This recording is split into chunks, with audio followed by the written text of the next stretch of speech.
So it's another beautiful morning at LAX on my way to the gate, flying American Air this morning. Yeah, Southwest has changed their schedule, so they don't have a good flight departure for my liking. It's either way too early or way too late. So for the next several flights, I've been booking a lot of American or Alaska. You've seen me fly Spirit a couple times in the past. So yeah, this is what's gonna happen for the foreseeable future. Let's see. And as long as it gets me there at a decent price, right? So yeah, that's all that matters. So I'll see you. So a couple things. I guess I have not booked my own American Air flight for a long time. So I didn't have my TSA pre-check number on the American profile. So when I had my boarding pass scanner clear, it said standard. So I had to go to the Gen Pop security line. Thankfully it wasn't long and I have clear, so it doesn't really matter. Just a slight annoyance, so I'm going to have to update my profile. And also there was a gate change for my flight, but you know, LAX is like one giant horseshoe, so I just entered through security at Terminal 5. But so Terminal 1 to 3, it's really easy. You just keep walking straight right after security. But here at Terminal 5, it wasn't very apparent. But once you get in a little bit, there is an escalator that brings you down to this level, and then it does connect. So yeah, it's a little bit of a maze. Yeah, I'm a lot more familiar with the Southwest Delta out of Terminals 1 and 2. So yeah, at least I didn't have to get out and walk back into security, because then it would have wasted time. Plane has started boarding, but I have 25 minutes until the scheduled departure time. So I should have another, I don't know, like 10 minutes before they shut the gate. So yeah, not an issue. Just need to do a little bit of speed walking. Yeah, still boarding, plenty of time. So a few moments later.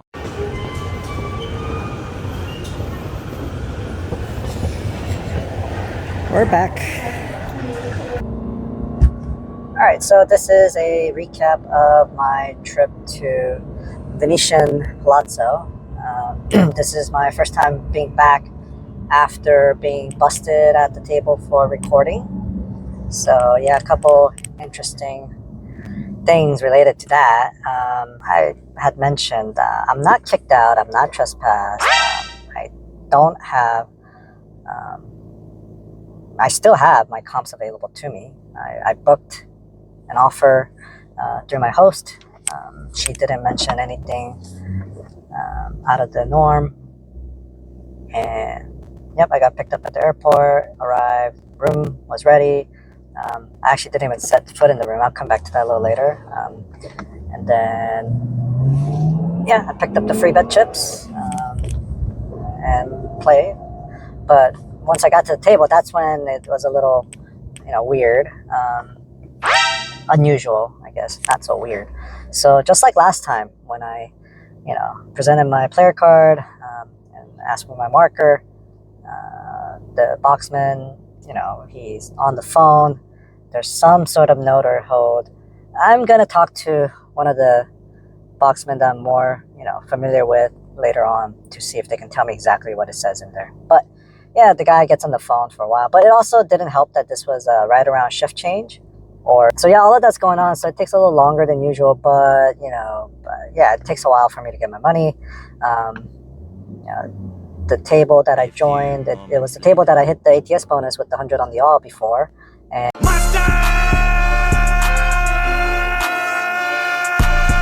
all the same dealers were working, so they're happy to see me.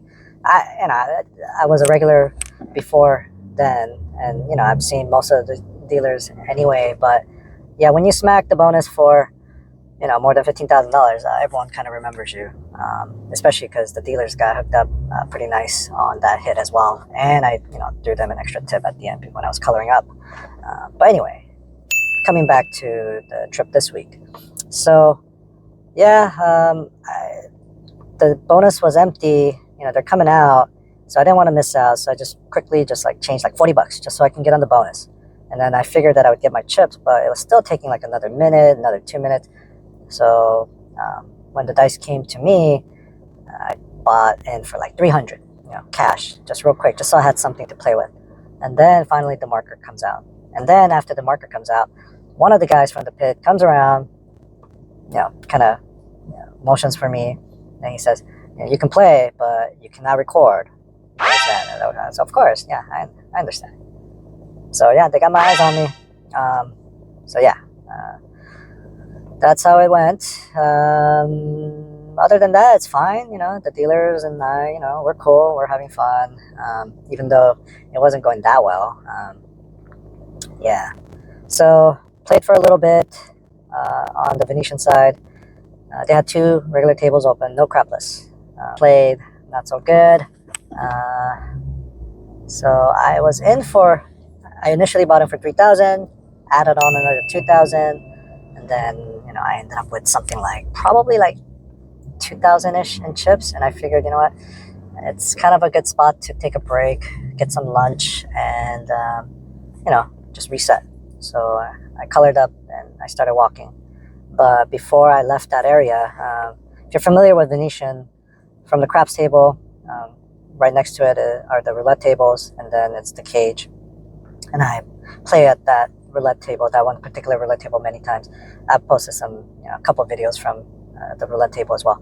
So yeah, I had chips in my hand. I changed, you know, 1,100, got 1,100 black chips, and I picked my section of the wheel, bet 100 per number, and, you know, the dealer spun the wheel, and I almost started walking away because when the ball was pretty much about to stop, it was not past the 0, and you know, I was like, great, it's completely on the opposite, you know, end of the table or the wheel. But it took a miraculous bounce and like just jumped over like 1/5 of the wheel somehow, and then landed in one of my numbers. It landed on black 11. Like, oh, all right. So the 100 pays 3,500 plus your $100 wager back. So I bet 1,100, ended up with 3,600, so a little more than triple the money. Now, if I was actually trying to play roulette, and, you know, then I would press either at least double or perhaps even triple for the next spin. But you know, I had 4,000, like 50, or, you know, almost 4,100 in chips in hand. So I'm only down, you know, I'm down less than 1,000 from having been in, you know, right? Having been down 3,000. So hey, that's a pretty good spot to be in after not getting anything going at the craps table. And so great. And then I went to lunch. I wasn't decided on where to eat. I thought about Yardbird, thought about Jelena again, but I ended up at Milos, the Greek restaurant. They have a really good lunch special, even though they've raised the price quite a bit, but it's still really good lunch special. Their octopus appetizer is great. Now, I was undecided on the main, but recently my friend from vegasmessageboard.com forum, he had been posting a bunch of, he's been doing a lot of salmon in Vegas. So when I saw it on the menu, I was like, oh, you know what? Let me get that too. So got it, and ooh, it was the right choice because it was really good. And I told the server about it afterwards, and he said that they had recently changed. I think they might have changed the recipe just a little bit, and also they changed the source of where they get their salmon. So whatever they did, it was good. Yeah. So if you get a chance, and if you're into, you know, salmon or seafood or whatever, try it. Everything, the octopus, you know, it's like an extra $10. Certain dishes will have an upcharge, but it's Vegas. It's priced for Vegas, and I think it's fine. Then I was gonna go to the room because I was gonna do a quick. So my plan was to, you know, record throughout the day so that I don't forget. like right now trying to do this recap afterwards. It's kind of right. It's not as fresh in my head, so there will be some details that will be, a little murky. But anyway, so I'm headed towards Palazzo, and I see that the crapless table is open now, and it was sitting empty. So, and I have chips in my hand, so I bought in, and never really got ahead, never got above my buy-in. Didn't dip too far below either, but just nothing really going. But after I don't know, like an hour, all of a sudden, I'm having to rebuy, and I'm down quite a bit. So I switched over to the regular craps table when I saw it empty out, and then switched back to the crapless table, and then again back to the regular craps table. Somehow I ended up being, I started off being down 1,000 right after lunch to being down 7,000. And now it was like late afternoon. So I wanted to change it up, and I thought maybe the Venetian side crapless might be open. So I made my way back to Venetian. But nope, they still just had the regular two regular craps tables open, no crapless. And this time I joined the other table that I was not playing at earlier. It looked like one side of the table was full, so I initially walked up to stick right one because the right side was completely empty. But and then I noticed that only one of the guys, 1 out of 4 guys standing around, was playing. One guy, and his buddies are just watching and cheering. They're all pretty new or completely new because they're like learning as they go from the dealer. They were kind of struggling to understand what the dealer was asking when the dealer was asking whether the guy wanted the hard way to be working on the come out or not. Right? I mean, if it's your first time playing, you're gonna be like, what do you mean working? Like, yeah. So in Vegas, at least, everyone does it differently, but at least in Vegas, everywhere I played, hard way bets are on unless told otherwise. You know why that is? Because the house wants your money. The house edge is, kind of high on the hard way bets, all the prop bets in the center, right? So it's in their interest to have the bets working on the come out so that the house is more likely to win your money. So that's how it is. I ended up with maybe like 650 in front of me from having had 4,500 in the rack after the new guy. So yeah, that was a big drop off. But I had to keep trying. When the dice came back to me, thankfully I got on a heater, and it's really unfortunate that I am under watchful eyes and I couldn't record anything, even just snapping photos. I was being quick about it and I didn't want any hassle. But yeah, I got on a heater. I kept hitting numbers. I was hitting some hard ways. And yes, I finally did full parlay twice. It was a hard 6. And took the nickel to 50, and then the 50 to 500. I had a nickel on top of the 50 for the dealers. And when I hit, I told them, hey, I'm going to full parlay to 500. I'll let you decide whether you want to do half parlay or full parlay. And the dealer said they'll go full with me. So yeah, we had 500 for me and $50 on top for the dealers. Unfortunately, the next roll was an easy 6. I did have like 450 on the 6. So, it wasn't terrible, but I lost 500 on the hard 6. Man, but had it hit, 500 pays 4,500. So, risk reward. But it was okay. Even with that, I was hitting a lot of points, a lot of numbers. And then eventually I needed one number on each side for the bonus. And by that point, I had place bets and come bets, doubled up on almost every number, except whatever happened to be the point, previous roll. So I asked for one time I asked for all the bets to be turned off. And then, I hit one of the inside numbers. Then I said, turn me back on, but give me back all the place bets so that I'm not doubled up. Then I started repressing as I kept rolling. When I did pull down my bets, I pretty much had at least 200 to 300 per number. So I got back over like 1,200, maybe even 1,500 when all the bets were collected back. So hey, that's like paying myself a decent bonus, right? So yeah, instead of being off for several rolls, I am now changing my strategy to paying myself by regressing, but then having enough money out there working. So I left the come bets with the odds, right? Like quarter plus, 125 or 100 odds, depending on the number, and then press from there.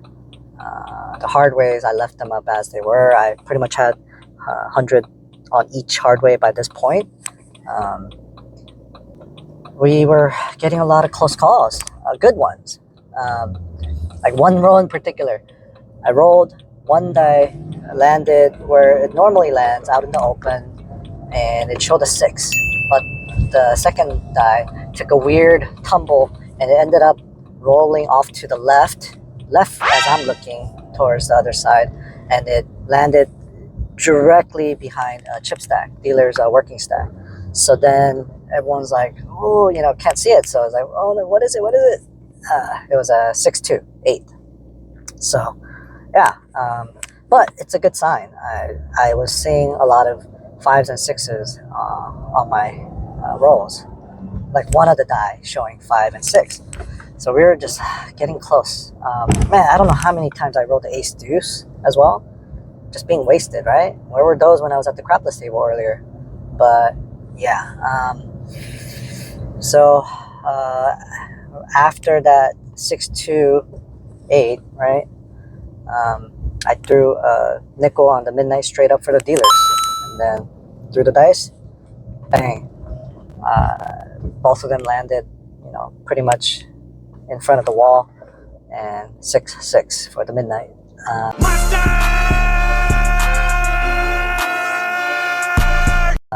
That was the last number needed for the bonus. I had 15 on each side, so 450, 450, and then 30 on the all, so that paid 4,500. So that's 5,100 from the bonus plus the money back. Yeah, that brought me back. That put me. I was right around my buy-in total, like 10,000, or it might have been slightly over, and I'm still rolling. So I went back on the bonus. I went quarter, 100 quarter, and kept rolling. And I ended up marking right away. I rolled another ace deuce on the other side, and then I rolled a 12 again.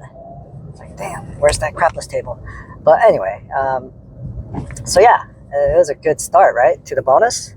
And then I ended up needing like 2 on one side and 1 on the other side again. So yeah, that was a really good roll.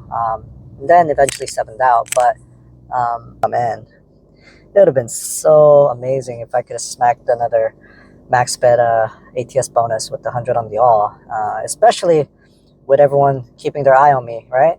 With the surveillance and the pit bosses and everyone watching me throughout the day. That would have been sweet. It's like, okay, sure, I'm not recording, but I will gladly take the money. But oh well. Anyway, I'm not gonna be petty. But hey, I was in for I was down almost 10,000, and after that roll, I was above 10,000 in front of me. So I was back. I just rolled myself out of poverty, and it was a great feeling. man, table was fired up when I hit that bonus. I was getting high fives everywhere. Dealers were happy because they were on it, so they got a piece of it. Not just the nickel on the midnight, but I always put up the dealers on the bonus, right? Not always, but pretty much almost always. And so they got part of the bonus action, and they were making money on hard ways and whatnot along the way. So yeah, it was good. I mean, it was fun. It's fun when the numbers are hitting, right? And that's why we play. And some of the guys were playing, they had like $5 or $10 on each of the bonus spots, so they got paid. At least one of the guys, he joined the table too late to get on the bonus, so he didn't get anything. But man, he was the first one to give me a high five, right? So nothing beats a good craps table because of that, energy, the camaraderie, just we're all rooting. I mean, occasionally there's the dark side players and whatnot, but man, when you're at a casino and you hear loud cheering and hollering and people having a good time, most of the time it's the craps table, and that's why we play the game. So no, I let the dice go. I mean, I didn't have a choice. The dice got around, and I played maybe one or two more shooters, and then I colored up, and I ended up with like a little over 9,000. But so I bought in with markers, right? So I bought back 8,000 out of the 10,000 in markers. I'll stick the photo in there after I got the markers up, and I ripped up the markers. And then, so I still owe 2,000 on the Palazzo side. And so after buying back 8,000, I had like 1,100 and a couple more dollars in my hand. And I walked off the table. But yeah, so I walked away from the table with 1,100 in chips. But guess what? The Venetian craps table, on the way to the cage, the roulette table is right there that I hit earlier. So, and look what I have. I have exactly 1,100, right? And it's the same dealer who hit the black 11 earlier. So when I got to the table, she had just spun and the ball landed in 7. 7 is right next to the 11 on the 00 wheel. So I was like, oh man. And there were two guys playing. One guy had a bunch of chips on the 11, but he had one chip on the 7. So they were talking about like, oh man, the ball was in the 11, it bounced out. I was like, oh, right. So, and I remembered that when I hit earlier, it was black 11. I told them, like, yeah, she hit 11 for me earlier. Let's see if she can do it again. So bought in, put my 11 black chips on my numbers, right? Same section, same numbers. And, the other two guys, we all bet on 11. And I usually don't watch the wheel. You get dizzy. Also, I'm at the far end of the table, so it's like I can't even see it. But I didn't need to, because as soon as the ball dropped, boom, loud cheering, hysterical screaming, because it landed in black 11.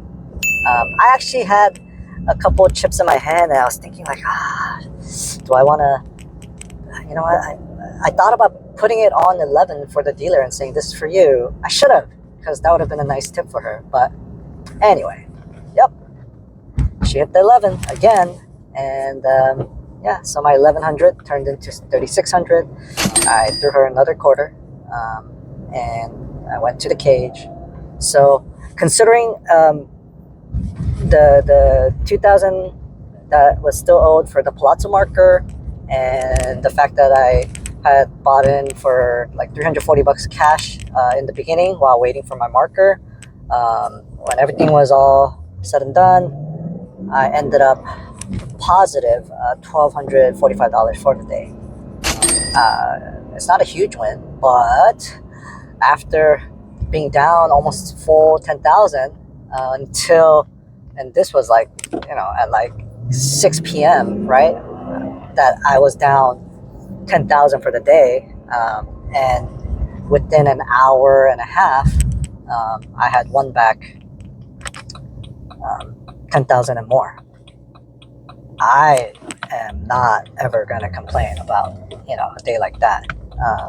Yes, I got bailed out, and It was sweet, you know, how it happened. I could not hit the bonus all day long, and at the very end, rolled it myself and hit it.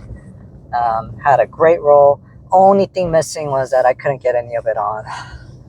I couldn't record any of it because it was such a good roll. It had so many nice sequences, and you know, things like full parlaying my heart six, putting 500 on the heart six. That's the most I've ever put on a hardware. Yeah. Too bad I couldn't hit it, but oh well. And I hit a lot of numbers. No footage, no more. Yeah, and I never did make it to the room because, right? So I booked that United flight while I was at the table, and after the one spin, man, I so wanted to. I was so tempted to just stay and press and see if she'll hit a couple more in the zone because she. So you can't go by the history on the roulette, but she had hit black 15, red 7, and black 11. And if you look at the wheel, that is, you know, on one section of the wheel called the backstretch. Yeah, and that's the kind of spin that I'm looking for at roulette. Just a couple repeaters in the same zone. You know, double or triple my bet with each hit, and you know, see what happens. But hey, you know, it was a good turnaround, right? I already came back from a deficit of, you know, 10,000 to being up 1,000 and change. So yeah, that was enough for the day. Hopped in a cab, got to the airport. I'm in decon course, so of course I'm walking by and I see the bubble crabs, but you know, no time to play because you know what would happen, right? That would be the first time where I end up hitting an extreme for a couple hundred and having to wait for a hand pay, and then I miss my flight. Yeah, I mean, would it be worth it? Maybe, but you know, no, I didn't want to put myself in that situation because I had already extended the trip by several hours. I already had the major roller coaster ride down and up, so just book the win, get out of there. Hey, you know, 1,200 is nothing to scoff at, and if I can book at least $1,000 win every single time while playing negative expectation games, you know, that's a good win. So yeah, I guess this ended up being mostly a recap, but I did touch on a couple, you know, random subjects like tipping the shooter. So the plan yesterday was start at the Palazzo, book an early win, cross the street over to the win, you know, make sure we get this whole filming at the table with permission squared away, right? Talk to the pit bosses, you know, show them the email, have them call the PR team person if necessary, and then get some footage, right? And then hop over to El Cortez in time for the live stream and play for like an hour and then leave. I mean, that was the plan, but you know, none of that happened because I got stuck. And I got stuck bad at Palazzo and Venetian. So, yeah. So next trip, I guess I gotta go to the Win. Yeah, I gotta go to the Win. See about getting this whole, you know, filming at the table. You know, get it straightened out. So, you know, once and for all. So there's no questioning or doubt, or you know, it's like, hey, why isn't, you know, am I allowed to? And they're just not on the same page, or you know, is this lady completely like blowing smoke up my ass or what? So yeah, I gotta get that figured out. So next trip, I'm not gonna book any kind of offer anywhere. I'm just gonna start off at the Win, and then, you know, stay flexible. If I can record, great. Get some sessions and knock it out. And then probably swing by the Palms, you know, because there's some free bet chips to pick up. And then, I don't know, go back to Bellagio, or yeah, that's another spot that probably has my account flagged. I really need to just know for sure. So yeah, next time I see a couple of the pit bosses that I'm more familiar with, I'm gonna ask them, just, hey, what does it say on my account? I gotta know, so I'm not playing guessing games. Anyway, that's been a lot of talking from me. Unfortunately, no new footage from this amazing comeback at Venetian,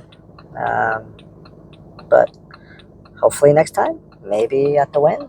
If not, who knows? I'm still waiting on Plaza to accommodate me during the weekday day shift. Perhaps once they finish their table game renovation revamp, that could be a possibility. Also, Plaza is going to pull a rare move. They're gonna go up in their ATS bonus payout. They're currently paying the 30, 150, 30 as everyone else does, but or was it January? Very recently, the CEO announced that they're gonna go back to the 175 payout on the bonus. How often do you see that? How often do you see a casino raise the payout? Right? You never see that. The only other thing, Palms was like the last holdout with the 175 on the all, but as of January, they went down to the 330 to the 30, 150, 30 payout that everyone else has. They got whole new layouts for their tables. Right? I posted about that. I showed it. Yeah. So Vegas, it's known as the Vegas odds. No one else is paying it, so why should they? But Plaza, I guess they want to attract people, so they're offering, better payouts on the bonus. Good for them. Maybe that'll motivate some others to do the same. Hey, even at the better payout, it's still a huge house edge. So what the hell? Give it to us. It's gonna make people like me, show up and bet it more. So you should do it. All right. So yeah, most likely next trip we'll start at the Win, and hopefully I'll have some table game sessions footage to accompany the next episode. So, all right, thanks everyone. Stay safe, stay healthy, and stay grinding. And tune in for more upcoming videos. I am in the middle of editing a couple of sessions from December that I never got around to doing. And then I also have the video from the GVR Green Valley Ranch when I did the first live stream. I have videos from that I haven't even touched yet. So yeah, there will be more videos coming, even though I may not be able to get any new material from my usual go-to spots. So stay tuned, subscribe, like, turn on your notifications, and yeah, may the dice ever roll in your favor. Thanks everyone.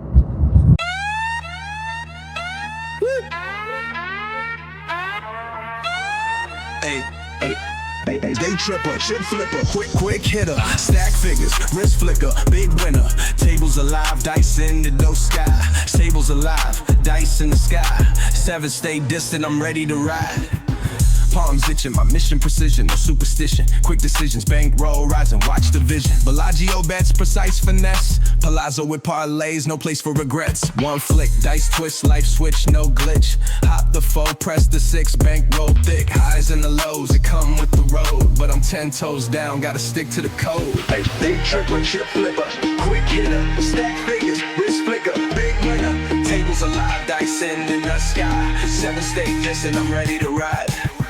Hard way smack, keep that intact. Bankroll fat, could collapse in a snap. Parlay the hits, pressure intact. Losing ain't part of the play, run it back. Flick of the wrist, cashing in chips. Numbers repeat and I'm calling my hits. High High stakes living, no break, no limit. Lose one stack, then recoup in 5 minutes. City of dreams, jackpot fiends. One lucky streak might change what it means. High stakes baller, dice game scholar. One bad roll, backseat Impala. Last call, playing boards, time to depart. Strip lights flashing, left my mark. Rolls in the past, flights to the next. But the game don't change, just place a new bet. Vegasdaytripper, press to the moon. Still rolling hot, bet I'm back real soon. Win or lose, I pay my dues. Dice in my hand, got nothing to prove.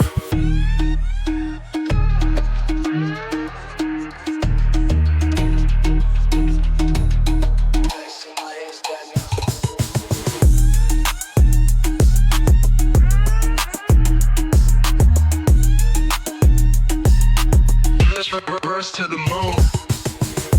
Still rolling high, bet I'm back real soon.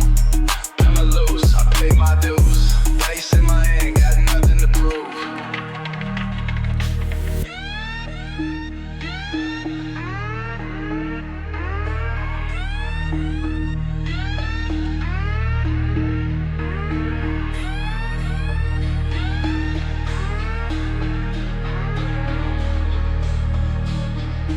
Biggest truck press to the moon. Still rolling hot. Bet I'm back real soon. Win or lose, I pay them bills. Got news. That dice in my hand, got nothing to prove.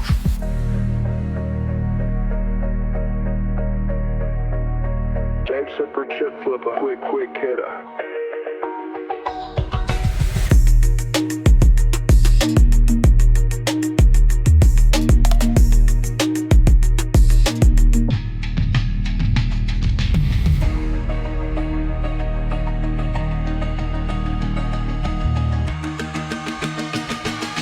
Beat up and press to the moon.